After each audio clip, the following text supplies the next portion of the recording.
geothermal power and 26 megawatts in wind power. Kenya has a geothermal potential of more than 10,000 megawatts. We have only harnessed about 1,000 megawatts. Between 1985 and today, here at Olkaria, we have an installed capacity.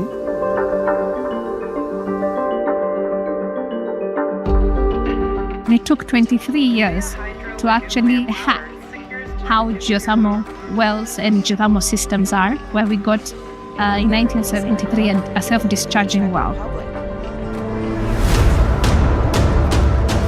Some of the technologies that have come up over the time, we have the RigSense that is giving us the real-time data to the supervisor and the driller, and will advise the processes to be taken and actions to be taken. We have state-of-the-art equipment that are able to image in the order of kilometers up to about 40, 50 kilometers deep into Earth's subsurface.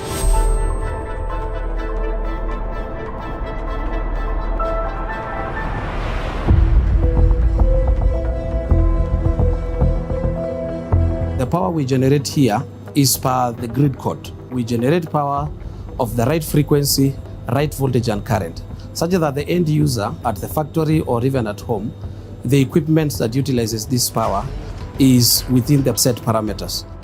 By tapping into geothermal wind and hydropower, KenGen is cutting carbon emissions and ensuring affordable, clean energy for all, driving the nation's commitment to the UN's climate goals. KenGen has a lot of hydropower generation in the eastern region, Upper Tana and Lower Tana, but we are also looking at other regions in this country. From our strategy that is looking at the next 10 years, we are actually not going to put any power plant that is not green. The desire to set up the Green Energy Park is to promote stable power that is available 24/7. Alongside its green energy efforts, KenGen is actively engaged in community development in alignment with the UN Sustainable Development Goals. Through the KenGen Foundation, the company has partnered with local organizations to conserve biodiversity, increase environmental awareness, and improve access to education for thousands of children across the country. For the communities, we offer water points whereby they get their water for their domestic use and also for their animals. And we also offer seedlings so that they can plant the trees around the schools. We also do some scholarship provision to the children of the communities.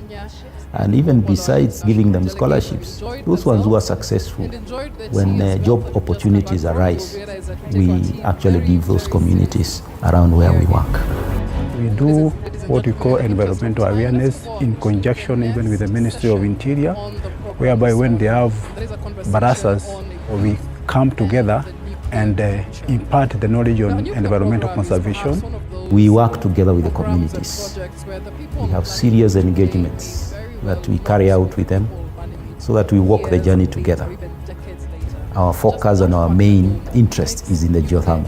What an opportunity to be able to have industries run their operations using 100% green energy. This green energy park is a trailblazer in this region. Welcome to the KenGen Green Energy Park, where innovation meets sustainability. Spanning over 4,500 acres of pristine land, KenGen Green Energy Park is a masterclass of eco-friendly design and cutting-edge technology. Here, the latest advancement in geothermal comes together to create a thriving ecosystem that's efficient and sustainable. We are onboarding partners who believe in this ideology and doing business responsibly while preserving our planet. The Green Energy Park is powered by 100% geothermal power, an initiative that opens the possibility of going beyond achieving the zero carbon emissions mark to achieving what we call climate positivity and making that a reality. You cannot afford to be left out.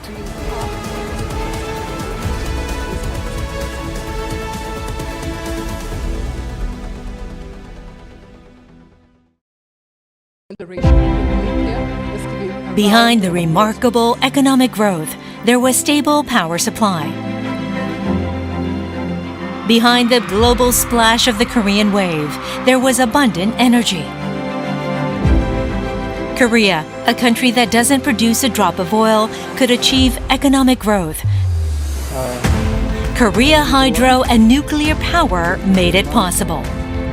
Dreaming of energy independence without relying on foreign technology. After challenges and commitment, KHNP succeeded in developing Korean nuclear power plants.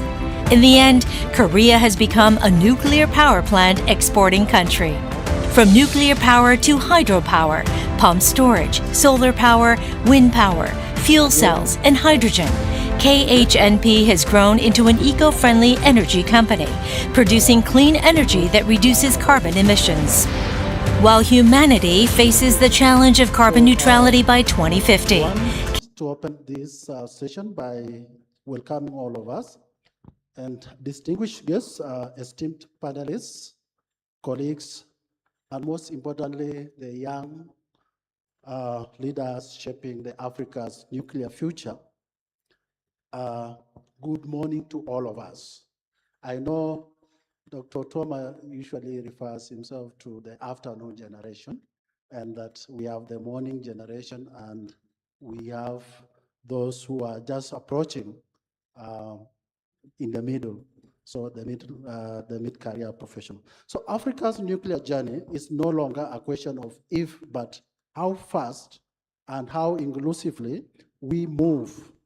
At the center of this transformation is the powerful demographic force, our youth, not as passive participants, but as engineers, policymakers, innovators, and custodians of the future. And that is the sustainable nuclear future. Yet, ambition alone is not enough. So the real question is, are we building the systems that truly enable young people to lead, or are we simply preparing them to follow? So today, our conversation challenges us to move beyond the rhetoric, to define the practical pathways for youth inclusion in policy, industry, and continental collaboration. Well, so to my panelists, I want to introduce my panelists very quickly. I'll start with Dr. Toma. The first segment of this session will be setting by Dr. Toma, who will make a presentation.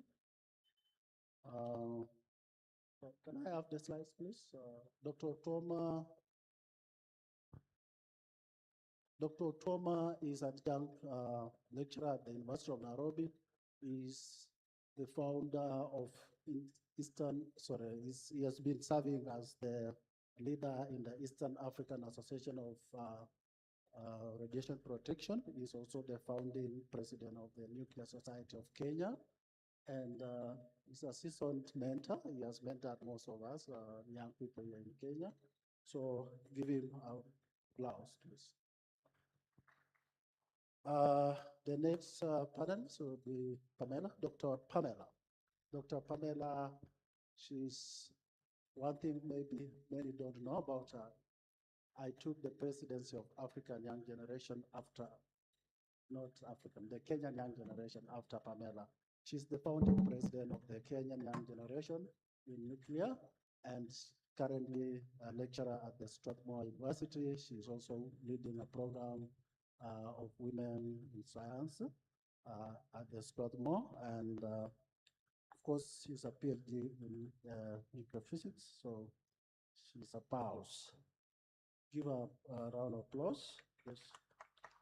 The next is Director Nupea, the board member, Aga Francis.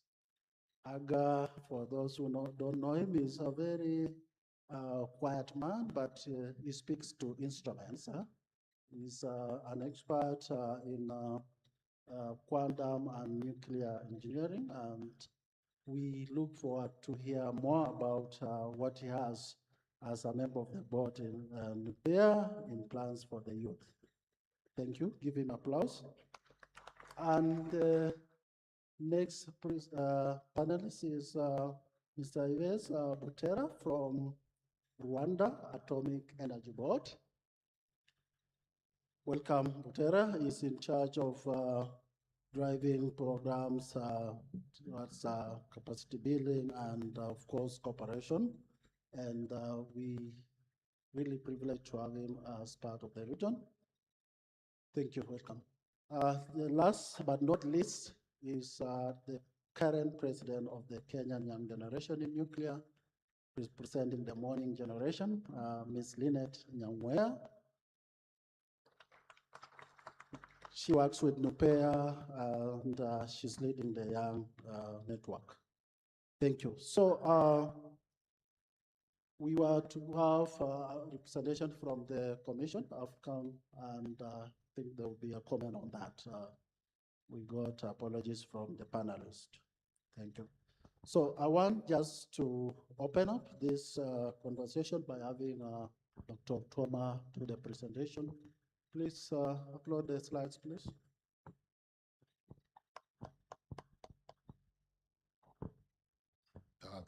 Thank you very much, Raphael. Actually, a small correction. I belong to the evening generation. I'm not a youth. And people like me who are above 60 years, I'm actually 63, we don't belong. We are less than 4% of the Kenyan population. People who are 18 years and below are 40% of our population. So our population is like a pyramid. So my presentation is on youth powering nuclear vision. I wanted him to control me so that I don't take half an hour talking to you. I've had 35 years in civil service. I was both in Kenya and also I was able to work at the International Atomic Energy Agency as a nuclear safeguards inspector.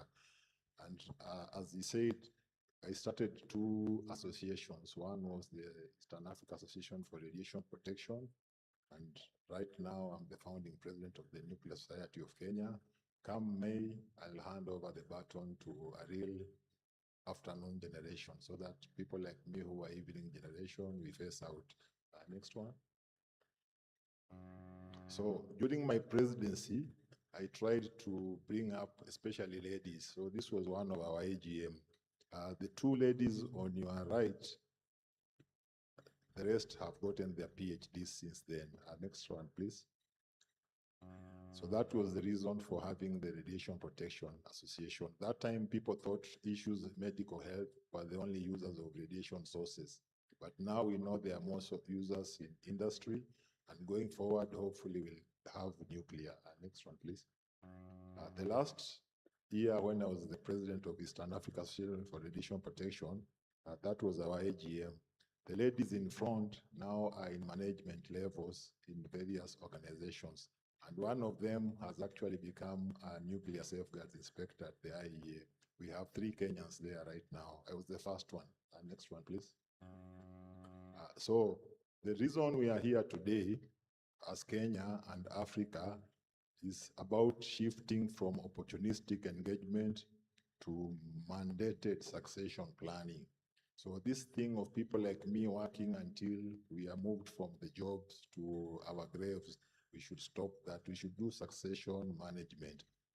And there are 4 actionable steps. 1, we should mandate our youth to be represented in governance status. Another one, we should codify nuclear science into secondary schools. We should not just start it after university. We should go even lower.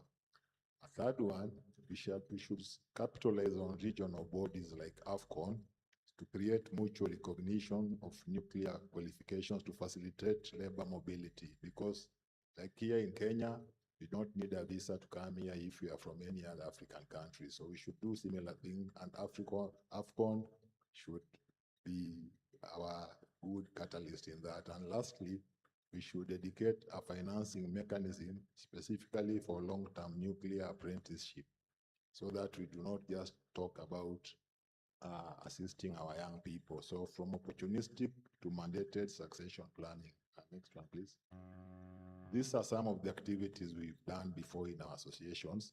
Like now we have 40 under 40. So like the lady in the newspaper, She's a physicist. She's now a manager in one of our secondary standard dosimetry labs in Kenya Bureau of Standards. So we try to bridge people who are evening generation like me, people who are young generation, and people who are afternoon generation like Raphael. Next one. So the International Atomic Energy Agency has been, we've been with it from 1965, and in 2019, we did a mission on the educational and training in radiation protection areas. So going forward, now that we're going to nuclear energy, we can still work with international entities like nuclear energy. And for example, when we did with the IEA, we knew who are the people in human health, in industry, in hydrology, in agriculture. You can go again. And something good has happened. We have AFRA, for those of us from Africa.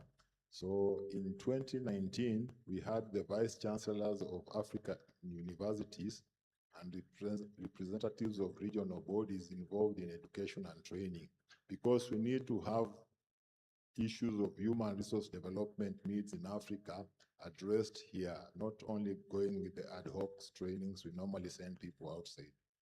Next one, please. Last week, we had this in our newspaper, one of our newspapers, actually two of them. It was a headline, it was on 17th March. And what happened yesterday, it is showing that we are hopefully moving away from talking among ourselves and getting our national position led by from the presidency and the state officers to the public and hopefully to our citizens. I just wish that future pictures, if a nuclear power plant is to come in Siaya, don't put those cooling towers. You don't need cooling towers at the ocean and also on large bodies like Lake Victoria. Next one. So these are the possible areas we can have people specializing in. Like personally, I started in radiation protection. I did a little bit of radioactive waste management. I was in a regulatory entity. So all these are possible areas people can go to. Next one, please. And now that we are talking about producing electricity using nuclear, the nuclear fuel cycle, we need to understand it.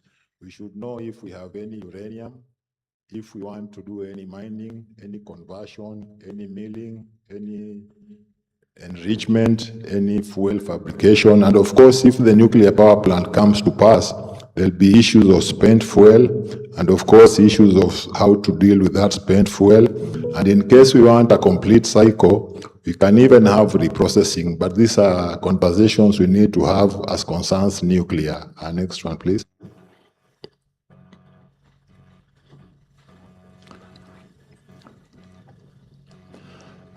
It's always nice when it is the young generation messing ICT, not me.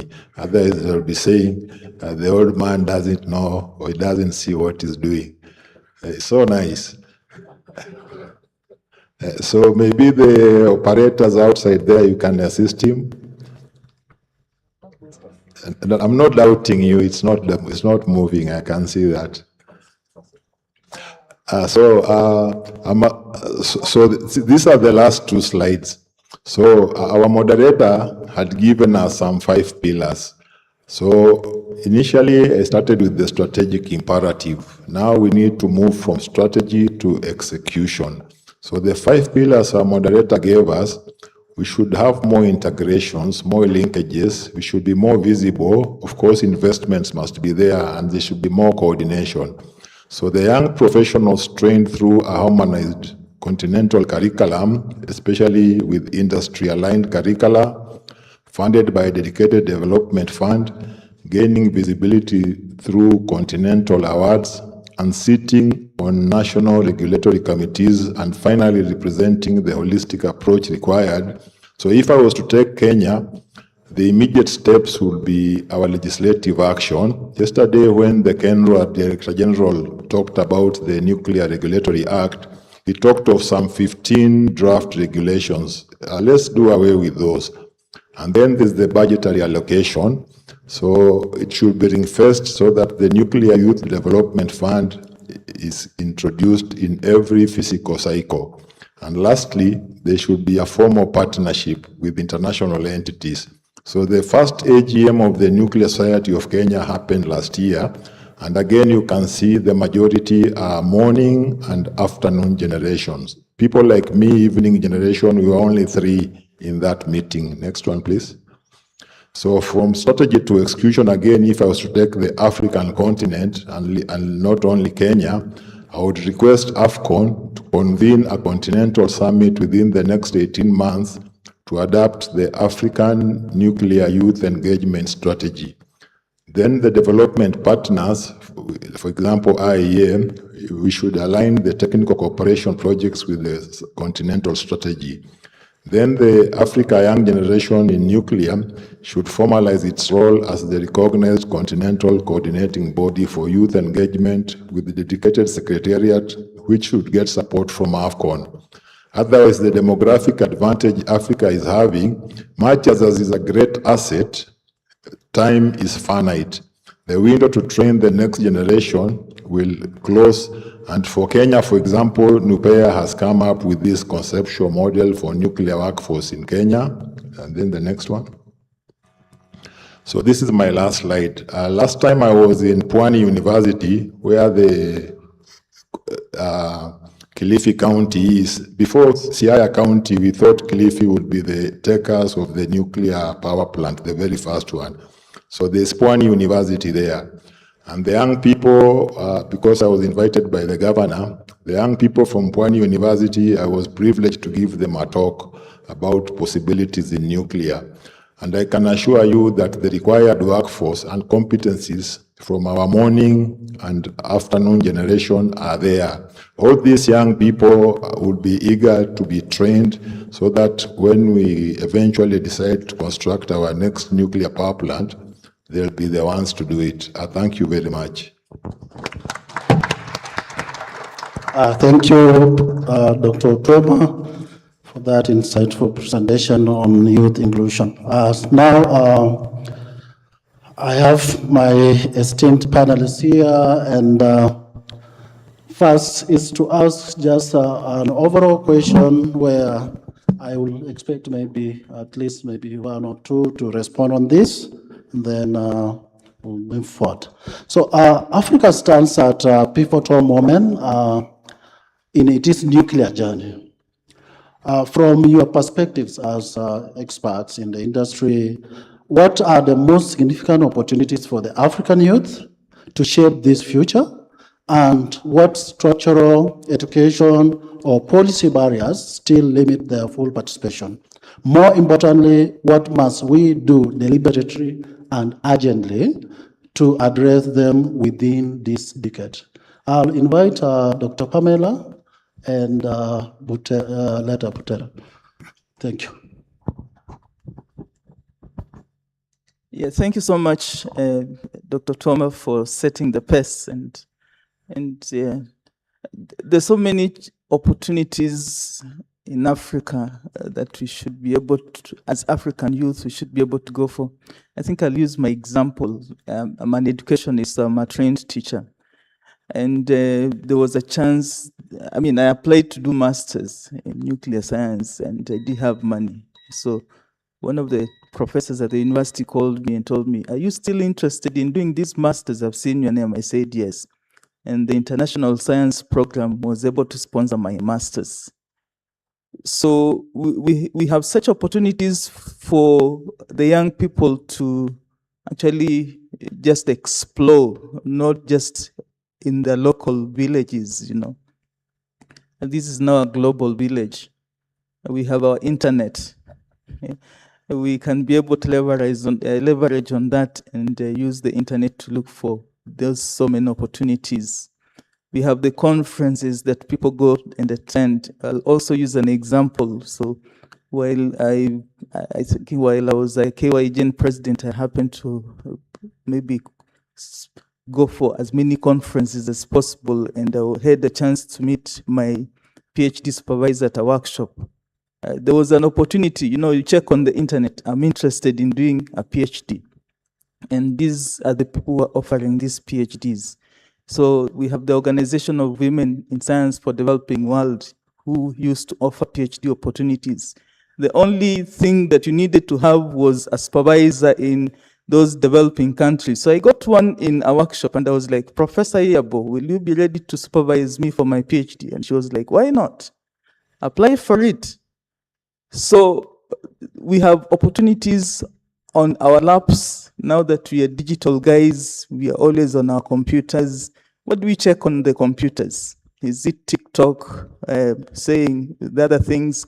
Was it looking for these opportunities just to be able to get education and to be what we want to be as the next leaders, the next experts, the next technical people, etc. That is what the young people need to be looking for. Unfortunately, when they come for me to mentor, they ask me, can I be able to get money to go and do a master's? You don't start like that. You start by, do you have opportunities for master? And then the question is, what is your interest? And then, have you checked on the internet? Have you been able to identify a university? Have you applied? And then the next thing is that, are you scouting for any scholarship now? This is what you've applied for. So if I can be able to see an opportunity for that particular area, then I will help you. Maybe apply for it and guide you and mentor you, but not asking money first. Yeah, thank you. Thank you, Pamela. You mentioned about access of opportunities by the young people, and you are privileged to have interacted at international level, and you happen to gain some of these opportunities. So maybe to a young person who doesn't have that privilege to be there, what should happen? So as who are in here, as who, I say that my educationist, I really love seeing those who go through my hand being better than who I am. So if you have the same mentality as who are here, need to go out and talk to the young people and mentor them, right from the lower primary school to, so there's a need to mentor them, there's a need to accept to talk to the young people, there's a need to expose them. There's a time even you wrote a proposal which didn't come to realization, that we wanted to take our young people to Finland to be able to see what is happening in the nuclear space. We were unable to realize that. So, so just exposing them, taking them out for exchange programs. I think we do it very often where I work, taking them out for exchange programs. Supporting them where necessary. Some of them may not even be having the necessary, just basic things to use and be like the rest. Giving them little money for basic needs. I think that's what we can be able to do as we are here and as we are in the working space and the rest. Just exposing the young people. Yeah, thank you. Thank you so much. Butera, perhaps you can give us insights on how maybe we can make this from a policy perspective on how to mainstream this youth empowerment. Thank you, Chisori, for the good thoughts. Maybe my points would be revolve around the support system that should be there. So yes, we all agree that opportunities are there, but if we don't build support systems around these opportunities, we're going to be scattering forces around different areas. But if we're able to build support systems, be it on the institution or the country level, that is going to be able to streamline everything that is going to help the program grow in a way that is beneficial to countries or to the program itself. Thank you. Thank you so much. Mentioning about support system, this means a complete shift from just having rhetoric conversation to making intentional decisions at the policy level, and of course establishing these systems that are very supportive. Dr. Otuoma ran some slide there showing an example of a new pair, which has really drew a roadmap for human resource development. Francis Aga, perhaps as a board member in NUPEA, you can tell us indeed what is happening in ensuring that we are moving from rhetoric to implementing strategies to secure the future through youth investment. Yes, thank you very much. NUPEA has been working for quite a while in developing the human resource needed to really pursue this program, right? If you look at the technical team at NUPEA, all of those people are people who've gone and have been exposed to technologies all over the world, right? A significant portion of them are people who have been in Korea, right? Institutions like also King's, I think part of their representatives are here. There's Ken's, then there's KAIS, right? So it's a program that, in as much as it's supposed to be developing the human resource, you can see some gaps, right? You can see some gaps that it's going to take a significant amount of investment to work on. I think, to put it starkly, if you're going to be training a nuclear engineer, how many years does it take to train a nuclear engineer? What's the sort of environment you have to curate where these people who you've said you want them to build a nuclear plant, they have to focus on becoming experts? I think I'll use my own personal example. I think the best you can see is like being a hot potato, right? You live here, you go to Korea, you're at KAIS, you develop expertise in one technology. You think that that's the technology you're gonna specialize in your master's, but then suddenly you're in Sweden, you have to work on lead-cooled reactors. Suddenly you're in France, you have to work on EPR and EPR2 and all those technologies. Then you're in Belgium, you're working on ADS reactor, which Kenya is not going to build, right? You dedicate a portion of your life, 2-3 years, specializing in a specific component. You know, Kenya is not going to build a nuclear reactor, right? So a bit of long-term, consistent planning where I can extrapolate. The technical people you are taking to all these institutions to develop into engineers, they can extrapolate and say in 10 years, I'm going to specialize in this technology. That's exactly what needs to happen. And that's a convolution of quite a number of factors. There has to be regulation there. There has to be enough of mentorship. Dr. Tom was talking about mentorship. There has to be people who have been in this field long enough to know what the next 10 years is going to look like. Being a pioneer in nuclear or all these technologies is not a good thing. You're going to be feeling around. You spend so much time feeling around what exactly to specialize in, and just having that institutional capacity from the top down that can guide our youngsters. That's what we're working on at NUPEA. Thank you, Aga. Mentioning about mentoring and having, of course, systems in place, let me allow first the evening generation here to add something so that before I welcome the morning generation, they have some things going on here at the country level on mentorship. Thank you. Thank you very much, moderator. So the current ecosystem, it relies heavily on voluntary associations like the Kenya Young Generation, Nuclear Society. While these are excellent for networking and passion building, they cannot replace systemic policy integration. So I would call for institutionalizing the pipeline from awareness to competence. And there are only 3 things I want to share with us. One is to embed nuclear in the STEM curriculum early. We should stop this thing of waiting until people come to university. That's when they know about nuclear. Then the second one, it can be to establish regional centers of excellence. And here, Africa, most of our African countries, we cannot afford to make, let's say, a fully integrated nuclear engineering department from scratch. So with AFCON, we can, for example, have hubs, and these hubs can be one in East Africa, West Africa, Southern Africa, and we just copy from the AFCON vision. And then the third one is the scholarship endowment with bonding. This thing, like what Pamela has said here, students ask her how much money they'll get. The governments must implement deliberate scholarship schemes that are not just financial aid, but strategic workforce planning, so that when people are trained or they get these scholarships, when they finish, they get bonded somewhere so that they can work there for 2-3 years before they move on, or they can stay there. Thank you very much. Thank you, Daktari. Now, let me invite the youth leader who are doing a lot in terms of outreach. Ms. Lynette Nyamoya. Of course, you wear a lot of hats, being the women in nuclear, and also working at the, now mentioning, over 22 countries represented. But growth must translate into influence. How are we ensuring that young professionals move from conference rooms into decision-making spaces, technical roles, and national programs where real impact happens?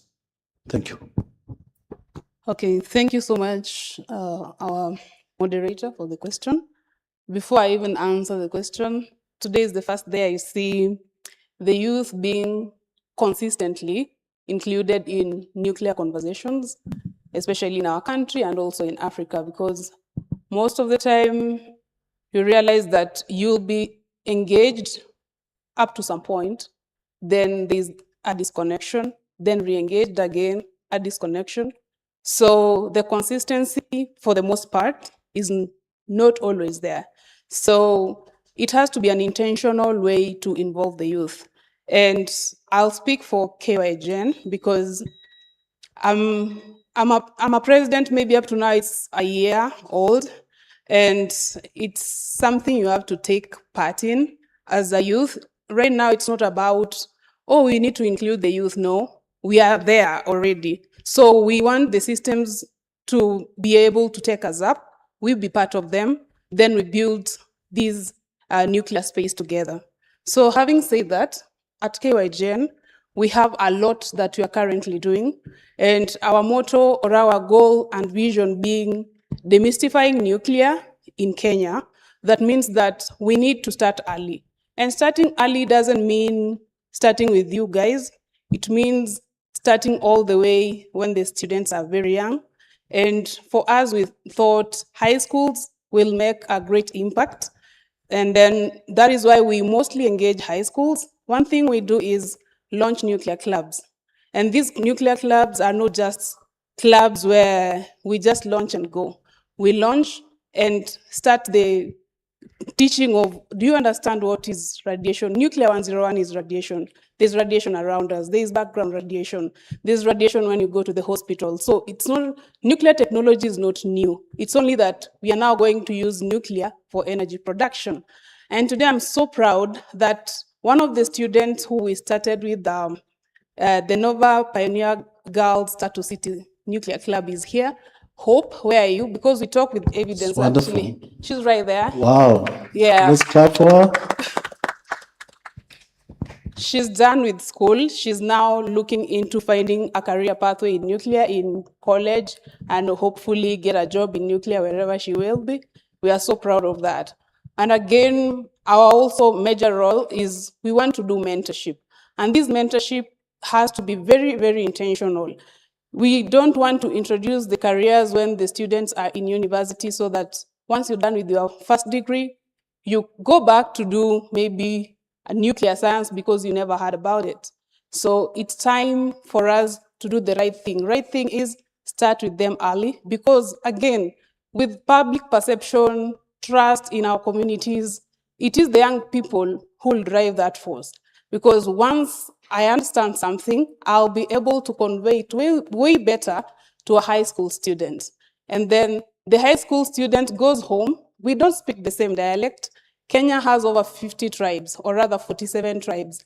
So it's so hard for you to go into every community explaining to them what nuclear is. But my dad or my mom, having me as their child, go and tell them, you know what? Besides nuclear power, besides the Fukushima incident that you had, when you go to the hospital and get the PET CT and get the MRIs and get the CT scans, all that is nuclear technology. So can we embrace it for our own, using nuclear power to empower our economies? So as a youth, that is where we are supposed to be at. Thank you so much. Thank you so much, Lynette, for that. Now, let's go regional because the network is growing and we see the latest YGN is the Rwandan YGN. And it's becoming very vibrant YGN, and I think there's a lot of support from the systems in Rwanda. I want us to hear from Mr. Butera. Rwanda has shown, of course, notable progress with agility. And what deliberate strategies have worked in attracting, developing, and retaining young nuclear professionals, and what lessons can the rest of Africa adopt or scale up? Thank you. Thank you, Moderator. I think it's a good question, and it's a question that cuts across all countries on the continent. Maybe I'll speak from the perspective of my country, that is Rwanda. My colleagues just talked about early integration as a cornerstone to success, or to ensure success of everything that we're doing. In my country, we launched almost 2 years ago a program we call Young Professional Program in the Nuclear. So this is a program that was designed to include the young generation in everything we're doing. So the way it is currently structured is that the bachelor level, the students that are going for bachelor level are recruited in the program, and then they are given this opportunity to study in the field, in the nuclear field. So while being mentored by those working in the field as well. So right after they finish their bachelor level, they come back to the country, and they're attached to different institutions in the sector. From there, they start working in the field, gaining a lot of experience, hands-on trainings, but also on-job trainings. This has helped a lot in terms of shaping their understanding, but also addressing the key issues that the country is facing. So they take mostly 12 months in that, we call it's an internship program, but we call it a young professional program, because most of these are technical works that they do from stakeholders, key stakeholders in the field. And then after 1 year, they go for postgrad studies. So these postgrad studies, they have already been introduced to the field. So for most of them know what is on the ground, what we need from them when they go for further studies. So once they're introduced to the work, what is needed on the ground, they're able to go look for specific solutions for the country. So once they go through that, it makes sure that we have a workforce that is aware of what we need, and then from what they'll be doing in the different studies, they're going to be addressing some of these issues. So we've had this program pretty much as being a success, and we're trying to look at how we can expand it to high school. So we start from someone finishing primary school, going to high school. So we start looking at these people, these students, young students, incorporating them in the program. So starting mentoring them right from young age up until they finish their study and go to work in the field.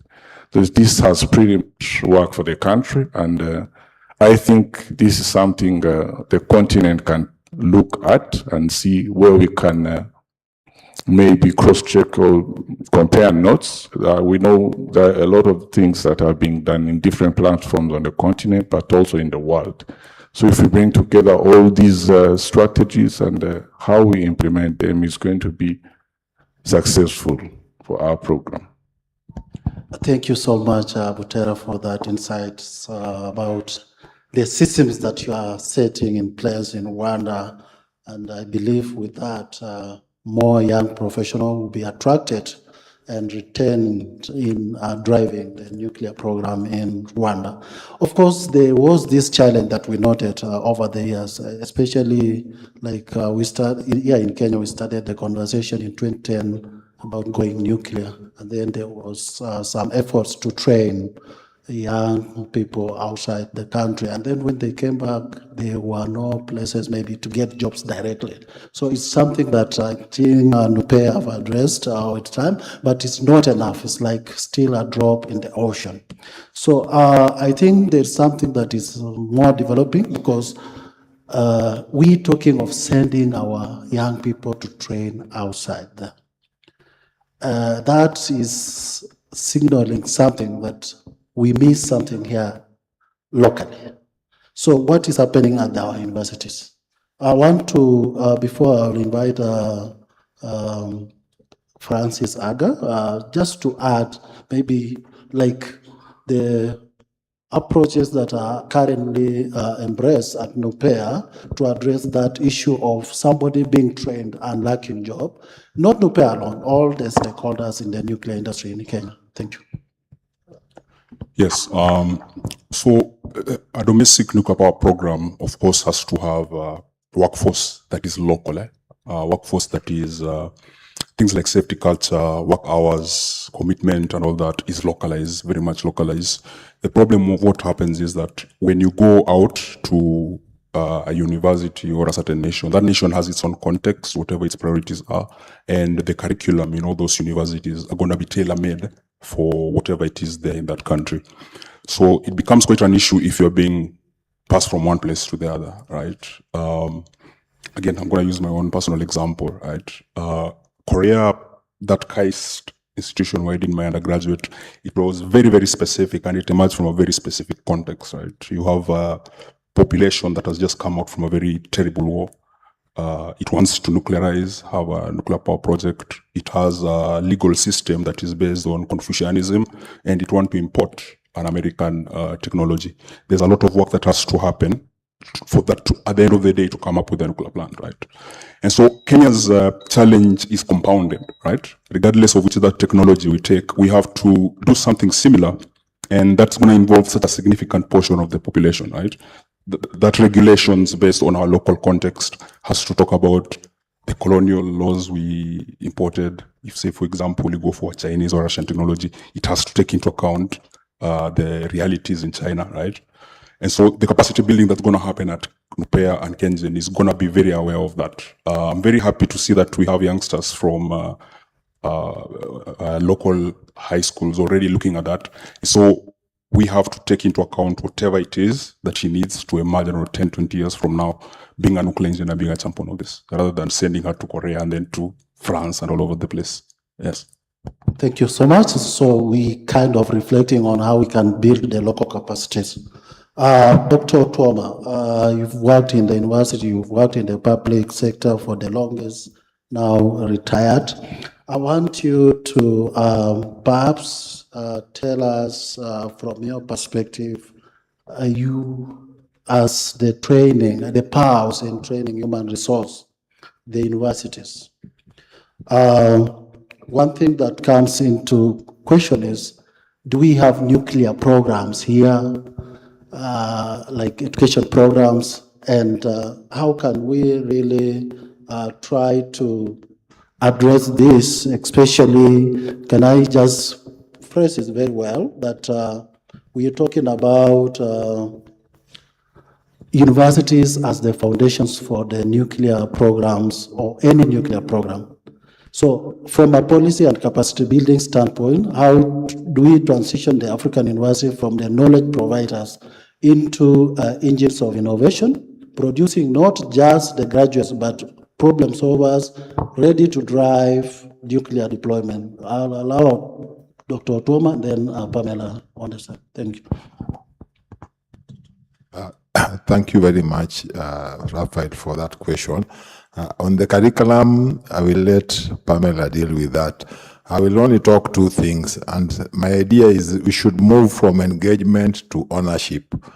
I see that there is a risk that youth engagement remains performative, that we invite the young people to conferences like this one to listen, but not to decide. So to channel the demographic advantage, youth must be integrated into the governance structures. So for example, this is the first one.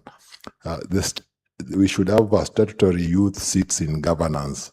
So for example, in Kenya, we should have at least 20% of all our technical committees, advisory boards, even the board directors, being people below 35 years. Because as I told you, in Kenya, our population, 50% are 18 years older. So people like me populating boards, and the youth are the ones who are going to be there tomorrow, it's not good. And then the second one is technical apprenticeship over internship.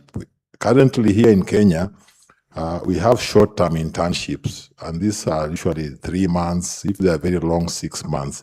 If Kenya is going to construct a nuclear power plant, we will need more than 1,000 skilled technicians and engineers.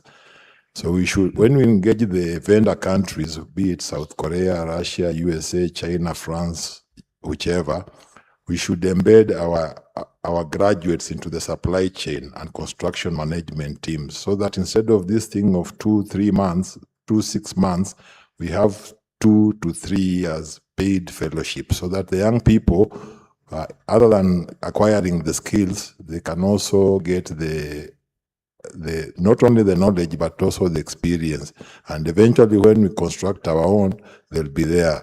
Issues of curriculum, what I found out in public life, being a public servant, it was yes sir, but in the university things are done in a consensus manner. You have to start a program, let's say in my university, at the department's level, usually now in mathematics area, radiation physics, convince my colleagues, then go to the chairman, then go to the dean, then go to the deputy vice chancellor. And everywhere it's consensus. It's not like in public service where I served for 35 years. In public service, my boss would call me and give me a directive, and you say yes, sir, and go and carry it out. But in the universities, things don't move that fast. But let Pamela explain a little bit more. Thank you, Tom. Maybe, okay. Yeah, I've also served in the public sector and public universities, but currently at a private university, one of the best, let me brag a bit, the best universities, private universities in Kenya. Yes, so I think the way we do at where I serve is a bit different. Yeah, I've had my colleagues here talking about we are sitting down, looking at developing a curriculum. If it comes to the university and you want to do a Bachelor of Science in nuclear science or something, it will take a long time because it has to be approved by the Q. So what we do at our place, Dr. Keller here has been able to train some of my people virtually. I was excited to see her. So you identify an area, so we can talk about stakeholder engagement. You develop a small curriculum and you keep on improving on it until the time you'll be able now to embed it within the core curriculum that will be approved by the higher authorities. Yeah, so that is what needs to be adopted at most of these universities, probably the public institution. And the universities, we can't work in silos. There's a need to work with the industries, there's a need to work with the government. So when we come out searching for partners with governments and industries, it's for the purpose of propelling us to the next step. Yeah, so that is what we do most of the time as we look forward to starting some activity certification courses, a 2-day, a 1 week, a 2 week, some modules, and then as we look at that now, we can be able to embed it within the curriculum. But most of the time, now the bachelors or the masters or the PhD. And the other thing, now that we involve the government stakeholders and we involve the industry stakeholders, there's even a master's that we call the Sustainable Energy Transition. And it wasn't just a one-man show. It wasn't, just as he said. So stakeholders were involved, and CCG, those who've heard of CCG, was part of these. And we were able to come up with a very strong master's in sustainable energy. And some of these things in, like nuclear energy can be, we talk about them. For those who are teaching, they have to talk about them. And the students are given experience. They went to Czech Republic and they were in a power plant, the master students. So by the time they're finishing the masters, they have an experience of not just the solar power plant and the wind power plant, but they've been able to go into a nuclear power plant and yeah. And then even as in Africa, I've already talked about us having access to internet. I think Kenya, we are so privileged. We have access to internet. It's possible to be able to get into collaboration with other institutions and have our students have some virtual laboratories and have an experience. And then if they get money, then they can go and see the laboratories and those experiment virtually, physically. But those virtual laboratories, they can be able to have access to them. So it's a matter of now, I know I have my colleagues here, the educationists, I've seen many of them here. It's a matter of us thinking out of the box as lecturers, as educationists, and as we go to class, you think of what next? Am I exposing my students to what need to be exposed to? Once in a while, even if whatever it's not in curriculum, is not there, you can be able to sneak it there and talk about it. Yeah, we are talking about quantum technology. We are talking about AI. So how many people, apart from ChatGPT and Gemini and Perplexity, have been able to expose their students and themselves to AI tools that model and come up with solutions? How many of us have been able to expose the students to hackathons to go and compete and come up with solutions, you know? So those are the things that as educationists need to be talking about. And then with the support of governments and industries, then we are good to go. Yeah, thank you. Thank you so much, Dr. Pamela, for that. Especially, of course, the whole world is moving digital in terms of AI, data science, cybersecurity, and Africa should not be left out. And here we're talking about youth driving the nuclear dream. So it means a lot when it comes to having this technology. The young people equipped with technology and the tools to drive our nuclear agenda. So very quickly, because we are time constrained, I want to pose just an overall question to us, just a reflection on what we've just discussed here so that we can make a summary. Of course, we've listened to all of you, and of course, I want just maybe one or two to make something on this. It's common that there's something emerging here, intentionality, that we need to be intentional with our actions. Youth inclusion does not happen by default. It must be designed. I think that's what you just mentioned. It must be funded. It must be protected within our systems. We have to embed youth inclusion in our systems. So let me challenge the panel and further by asking you, what is the one bold policy or institutional shift you believe Africa must implement now to unlock the full potential of these young nuclear professionals going forward? Anyone can respond to that? Yeah.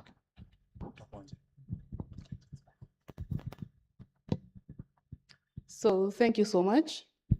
One major shift should be making youth inclusion mandatory. It should not just be, let's encourage the youth to do something. Let's make it mandatory that in planning processes, implementation, construction of this power plant, commissioning, all the way to decommissioning, let's have the youth being there so that whatever happens in future, we'll be able to say that, they were included, they made the policies, they were part of the policy making, the decision making, technical capabilities. They are now the, reactor supervisors or operators. So if you include us early, it's really important, and make it a mandatory inclusion. Let it be recommended that as we are having, maybe as we are planning to go to CIA in maybe 2-3 weeks, as we are having a delegation going there, can we have a youth representative? That way, the youth are always involved, because the youth are the operators, scientists, technicians of tomorrow. And actually, in the next 15 years, when you'll be having the nuclear power plant up and running, who will be running that? Mostly, 96% of us here won't be there. Hopefully, I will be there to run it for sure, because I'm still young. So, point is, let's make youth inclusion mandatory. Thank you. Thank you so much, Lynette. Any addition on that? Dr. Tuoma, maybe from a continental perspective? Thank you.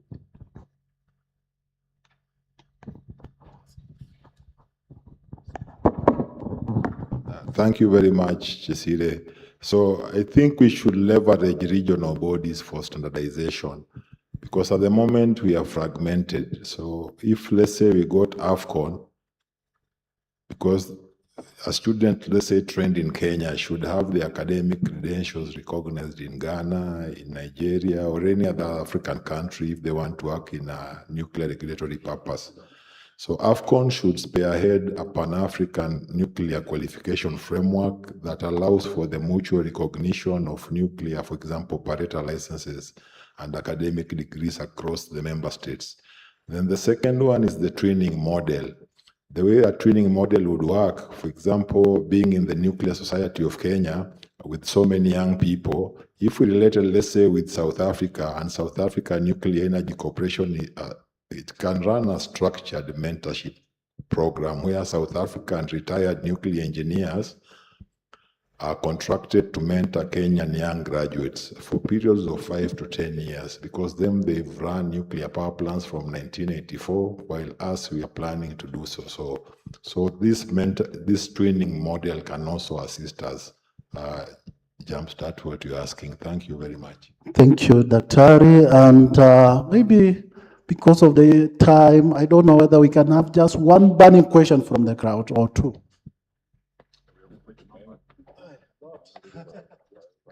Yes.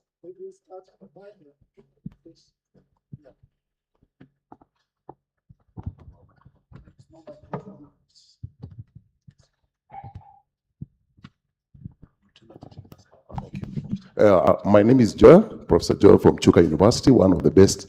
She talked about the best private, one of the best public universities. I'm an educationist, and I listen to what Professor and everybody is saying, but I feel there is a part that you've left. This work will require fabricators. We are already talking about university. I'm a professor, yes, but what about TVET? Who will do the welding? And that's a particular part that I felt you didn't talk about it. Thank you. Thank you so much for that question. Maybe you can respond to that, any one of you? Okay. Oh, okay, thank you. My name is called Howie Rabuda from Daystar University. I'm a PhD student. I just I want us to go to the factory settings because the conversation here is already taking a flight.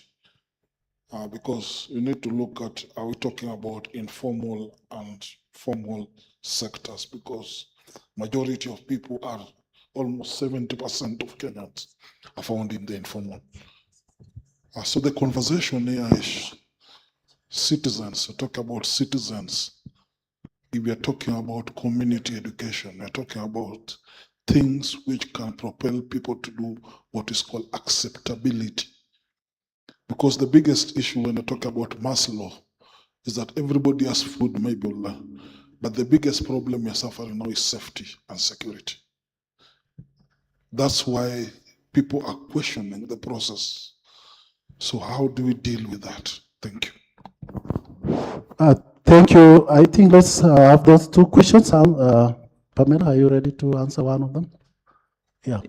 Yeah. So I teach. Yeah. Let me say something about TVET. You know, where I work, we are kind of structured. So we have a university, and then you have TVETs. But we do have a center. If you check, there's the Strathmore Energy Research Center that we do training that cuts across everyone. Everyone. Those who only have class 8, those who have Form 4, those who are in TVET. And recently, we even had a graduation for students who are being supported in something to do with energy. So the Strathmore University, that is what you have. So we have the university, and then you have the TVET, you have Eastlands College, and then you have other colleges. But we have centers. If you come to Strathmore, you'll come across so many centers. And when it comes to training, we do not select, we do not segregate those who do not have masters or PhD. So, and that is why I was talking about, like, I just talked about a small course that we did have for 4 weeks, and it was being supported by Kendra and CRDF. And the people who were being trained there were managers, and we had people being trained on security. And another time we had a dialogue that was open to the public, and it was even a virtual. It allowed everyone to come to the meeting and talk about what they know about nuclear. And those are some of the programs that we do run. And I think the same thing happens. Where I was at University of Nairobi, they have quite a number of programs of sensitization on nuclear matters. And I think Chuka is coming up strongly on nuclear things. KU, tomorrow there is even a talk which is open to the public on nuclear issues, and it is open to the public. So we talk about it. It's not a closed community. Thank you. Thank you, Dr. I think you wanted to know what is there in terms of also mainstreaming the TVET programs. Maybe can I give Agar to see what NUPEA is doing with that in terms of human resource support? Yes, one of the very non-negotiable components of our vendor selection is going to be localization. And localization here is very, very specific. I've seen the sort of deal that Turkey had with Rosatom for those 4 units they're building at Akuyu, and they have a very specific figure of money or industrial value that has to be generated from the locals. You have to understand that the successful implementation and the building of a domestic nuclear power plant is fundamentally going to change our society, right? All these skills, welding the likes of nuclear grading, Cornell steel, having that sort of social discipline to move in a certain direction in case of an accident and all that. Those are things that are going to be very fundamental. And the only way such things are going to be successful when localized is if the people understand exactly what that is all about, right? Concerning safety, the second question that you asked, one of the things I've noticed, I'm also teaching, I teach at Southeastern Kenya University. One of the things that I've noticed is the sort of hierarchy mentality that has really been inbuilt into my students. My students tend to not really speak up whenever it is they see maybe I made a mistake on a presentation or anything like that. So that cannot exist for a nuclear power project. You have to create a sort of situation where regardless of whether it is the lowest person in the society, the guy in the lowest income bracket, they need to feel free to raise their voice and say when things are going wrong. It's very similar to what you see with the aviation. Usually the captain of the Boeing is usually a very senior person with several thousands of work hours, and then his assistant is a youngster who's being trained to come into the situation. So there has to be a culture where if the youngster sees something wrong, he needs to be able to speak up. And that's one of the things we're working on. Thank you. Time is not on our side, but Otoma wanted to make a quick remark on the safety thing, then I make closing remark for this session. Sorry. Thank you. Thank you, Raphael. So we realize that nuclear does not only require people like me, physicists and engineers, especially after what happened in Kilifi County. People are coming up claiming that our graves were here, our forefathers' graves were here. The forests in that particular part of the country, the old people, when they want it to rain or they have a community issue, they go there. So we need to train people not only in nuclear engineering and physics and chemistry and such sciences, we also need to train people in issues environmental, issues economic, issues finance, the health impact of having a nuclear facility, and there are simulation softwares which are available. So we are not going forward. We wish universities and technical training institutes to also take this other curricula where we train people on issues cultural, environmental, economic, finance. Thank you very much. Thank you so much, the panelists. We don't have much time. There was a question, but I think because of the time, we've passed 1 hour that we are given. So allow me just to make remarks as we close this. Of course, as we conclude, let us be clear. Let's be clear to reflect what the panelists have just highlighted here, that Africa's nuclear future will not be defined solely by the reactors, regulations, or the roadmaps we draw. It will be defined by the people. And if we get it right, the story we tell in the next decade will not be about youth participation. It will be about youth leadership. So I leave you and all of us with this final thought. If we gather again in 10 years here at KICC or any part of this Africa, will we still be talking about preparing young people for the future, or will we be witnessing a generation that has already taken charge of it? Thank you so much, and please clap for my esteemed persons. Thank you so much. Thank you so much. As we continue. Oh, where is the girl from Nova? Is it Nova? Yeah, come for a photo here. Okay, a hearty clap as she makes her way to the stage. This is very encouraging. As they do that, ladies and gentlemen, I just made some few notes. Strike while the iron is hot. The time is now. To safeguard nuclear energy future, it is imperative to start growing the competencies right from the primary and high school levels. Let's just not talk, but have follow-through actions to embed their aspirations into the national development blueprint. My key takeaway, ladies and gentlemen, is that a time has come for the country's decision makers to not just talk, but walk it right from the morning and afternoon generation, to use Dr. Otuoma's language. Only then can we as a country, as Africa, accelerate the foundation building and anchoring it on the success path. And the last one, again, to paraphrase what Daktari has just mentioned, we need to move from performative engagements to integrating the youth to governance structures. Take advantage of the demographic advantage to catapult Kenya, Africa into the nuclear energy village, to use the DG's word, and most importantly, for transformation and growth. Now, without further ado, we now want to get into what the economics of these whole conversations. And we just want to learn and to hear from both the regulators and also guys who are there in the laboratories to just shed some light on this particular subject. So without further ado, let me just invite Dr. Grace Njeru from the World Bank to please come on stage and take it away. So remember, Grace, you're standing in between. A very great conversation, yeah, and our lunch. Okay, Grace, kindly come. I'll be gracious because we share the same name with my mother. So, Grace, karibu sana.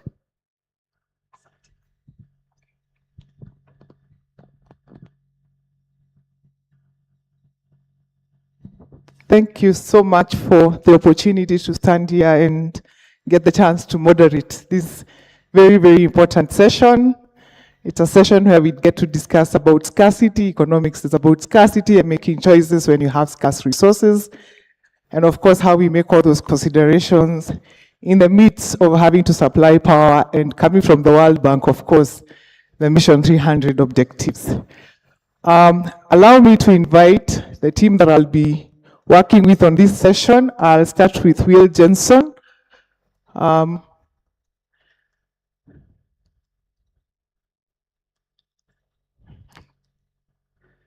Yeah. And then Engineer Michelle Lakute.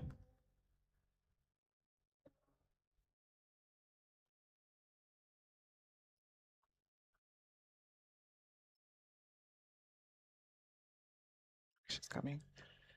Johannes. Dr. Lucas. And finally, and not least, Dr. Lasina. She's not here?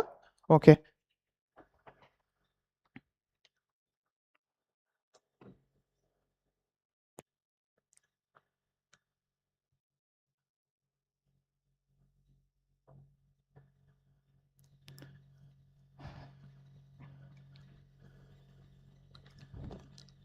So, ladies and gentlemen, I had sent you out some questions, but I think the plan in this session is that we start with a presentation from yourself, and then we'll dive in right into the panel discussion. Welcome, Okaribu. All right, I'm excited to talk to you again about nuclear economics. I'm happy to be here again on this third day. to continue this conversation. I'm happy to be on this panel with these other distinguished panelists. I would like to begin, I guess, by talking about the things that I think of when I think about economic considerations for nuclear energy. And when I think about that, I think about the supply chain. We talked about economic development opportunities on Tuesday and supply chain pretty extensively. I think about all the jobs that are created because of a operating nuclear power plant or construction, or in some cases other industries that are attracted to the region because of the access to this really robust form of power that, and energy that comes from nuclear reactors.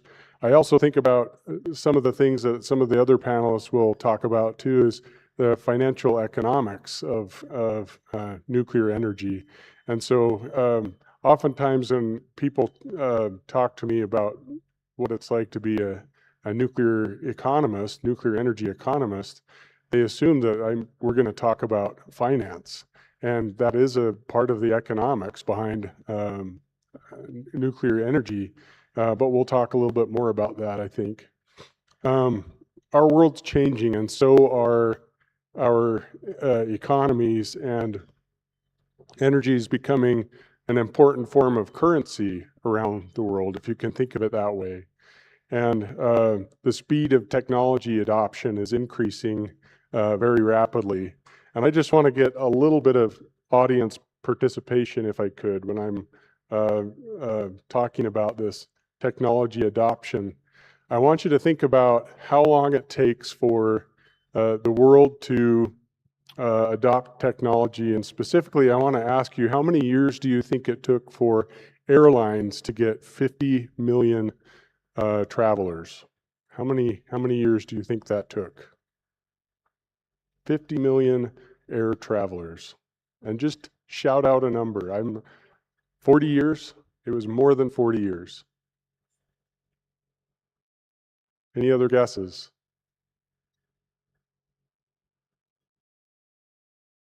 It took 64 years for airlines to achieve 50 million users.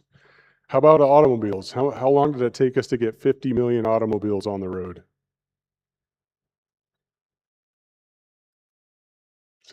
62 years. How about telephones? 50 million telephones. How many years did that take? It was 50 years actually for 50 million telephones. What about electricity in houses? 50 million houses with electricity. It took 46 years for that number of houses to have electricity. Credit cards. How long did it take to get 50 million credit card users? Tempting. It was 28 years. What about television? It took 22 years for 50 million televisions to be in use. ATMs took 18 years. Computers, it took 14 years to have 50 million computers in use. Let's see, mobile phones. How many years did it take to get 50 million mobile phones in the pockets of our, people walking around? 12 years. Internet. 50 million users of internet. Close, 7 years. Facebook, 4 years. WeChat, 1 year. Who here has heard of Pokemon Go? Raise your hand if you've heard of Pokemon Go. It's a game on cell phones. You see people walking around playing that. How long did it take for there to be 50 million users of Pokemon Go? 19 days. And in fact, ChatGPT had 100 million users in the first 2 months and currently has 900 million active weekly users. And so when you think about technology adoption and how that's shaping our world and how it's shaping our energy needs, the other day I went to use ChatGPT. Thank you for advancing the slide. I guess I gotta use this myself, but if you think about how rapidly things are changing and our energy needs are changing, and the use of something like ChatGPT is very dependent on reliable energy and lots of it. As your distinguished, excellent president yesterday was talking about how, there was I think, was it Amazon that was looking at the data center here in Kenya, and the fact that it would use almost half of the electricity or more than half of the electricity of the country kind of made that conversation end pretty quickly. But around the world, there's a lot of increase in energy demand because of those data centers. In fact, here's a chart showing from the International Energy Agency, IEA, what their forecast looks like for data center electricity consumption by region around the world between now and 2030. So they expect it to triple by 2030. So a lot of AI adoption. There's increased desire for energy independence and rapid electrification. I bought an electric car last year, and I'm really enjoying it. I haven't been to a gas station in that car except for to buy soda pop. And I really enjoy the electric vehicles. And I think you'll see more and more of those on the roads. I mentioned on Tuesday at COP28, there were 25 countries that pledged to triple their nuclear energy production by the year 2050, or I think it was 2050. And in the United States, our administration now has pledged to increase nuclear energy from 100 gigawatts now to 400 gigawatts by 2050. So we're going to quadruple our nuclear energy. And so that's going to take a lot of resources, a lot of financing, a lot of new infrastructure in order to achieve that. Another thing I think about is the industrial applications for nuclear energy. And here's an announcement by Dow Chemical, and they made an agreement with X-Energy to start using a nuclear reactor for some of their industrial processes and producing plastics. And so this facility in Texas is going to use an X-Energy nuclear reactor for food packaging and preservation, production of footwear, wire and cable insulation, solar cell membranes, and packaging for medical and pharmaceutical products. And I generated the image there on the right using ChatGPT, just for kicks. Here's another image generated by ChatGPT. I asked it to create an image showing a nuclear reactor being used for water, or for desalination of water. And this is what it came up with. And I probably could have asked it to remove the cooling tower on the far left of the image, because a lot of these new reactors that are coming out, the advanced reactors, don't need large cooling towers like the one you're seeing in the image. But an example here is NuScale Power is capable of producing about 150 million gallons of water a day using one of their reactors. The 12-module power plant could desalinate water for a city of 2.3 million people. That's pretty amazing. And so these industrial applications are pushing the demand for nuclear power as well, and also providing a means for funding and financing the use of nuclear energy. At every step of the supply or the nuclear fuel cycle, there are opportunities for economic benefits as well. So there's this image here on the right is the nuclear fuel cycle going from mining all the way through to using the uranium in fabricated fuel format in the reactor, and then there's reprocessing that happens at different places around the world. We talked about how France does that. And then you can eventually go to long-term disposal, and we've had conversations about that already. But there's economic opportunities at every point around this nuclear fuel cycle, not just at the reactor itself or the construction of the reactor, but everywhere else. It's necessary that we invest time and money and workforce into all of those capabilities to make this whole nuclear energy system work. And other things to think about is once you've developed curriculum and programs to train workforce, you have an asset there too, where, you know, Kenya could become a location in Africa where many people come to be trained in nuclear programs and gain expertise and training and skill sets and credentials and in order to be the future workforce of the nuclear industry in all of Africa. So talking about that workforce, just at a single gigawatt scale reactor, you could have 650 or more employees to operate that facility. And a smaller reactor would probably need less. The small modular reactors, they're talking about employment of somewhere around 200 workers for a reactor that's has a capacity of around 500 megawatts.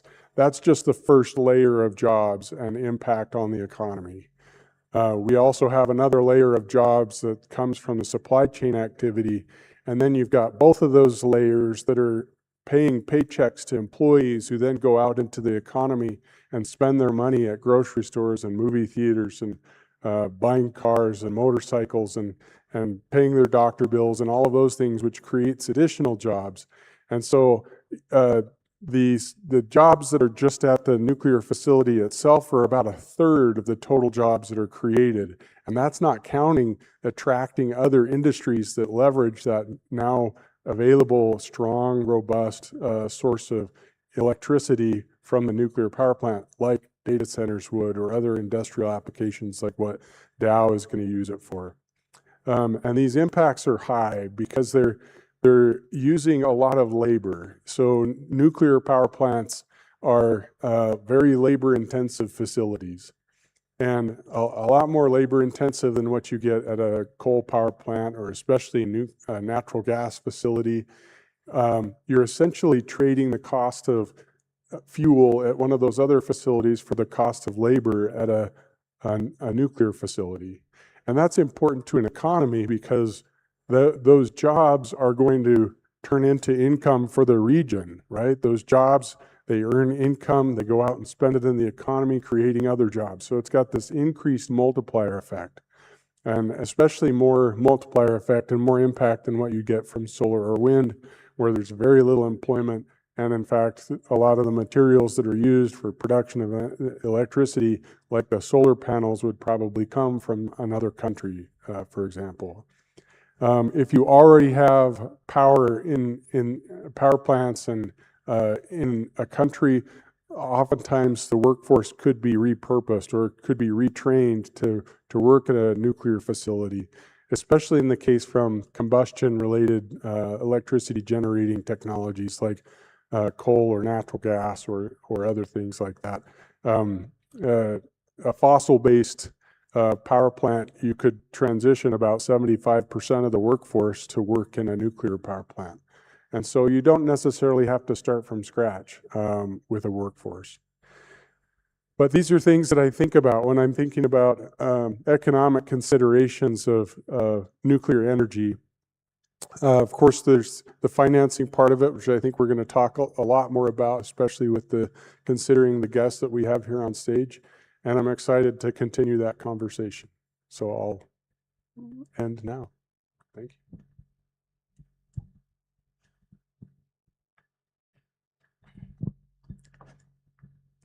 Thank you so much for that very insightful presentation. I have learned a lot. And at this point, when we are all focusing on the job agenda, that just shows that nuclear really is in the right path towards countries and, meeting those agenda and objectives. And so let us dive into the panel discussions. And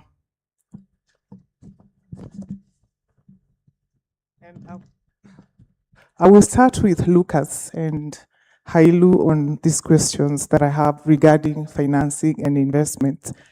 And perhaps you can just educate us a little more on your thoughts regarding putting up nuclear power plants using private sector resources. In Kenya, we would call it a public-private partnership.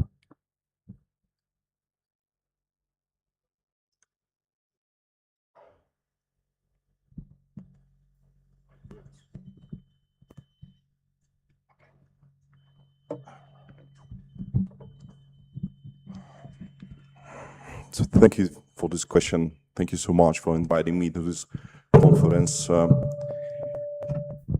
So maybe let me start with this. What would be the most realistic models for emerging economies when it comes to financing nuclear? So first of all, there is no single financing model that fits all. And the answer is that, the realistic answer is that the layered blended finance approach where public de-risking unlocks private capital at scale. And the winning financing model is not a single instrument. It is a stack. So stack concessional debt, export credit, climate finance and private equity, and the economics shift from impossible to bankable.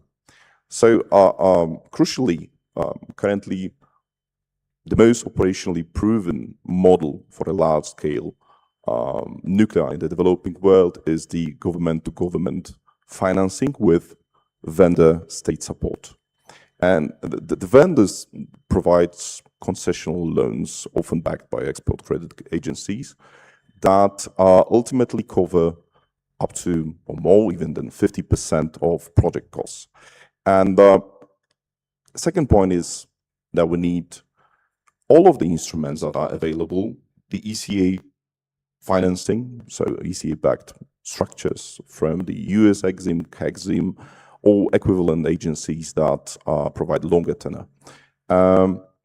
Blended finance, such as development finance institutions, combining concessional loans, guarantees from DFIs, equity from host government, sovereign wealth fund, and so on. So I would say that private capital follows two things. First of all, predictable returns and manageable risk. So governments that build the legal and regulatory architecture to deliver both will attract private investment. Those that don't will not. So PPAs are viable, but only under the right conditions.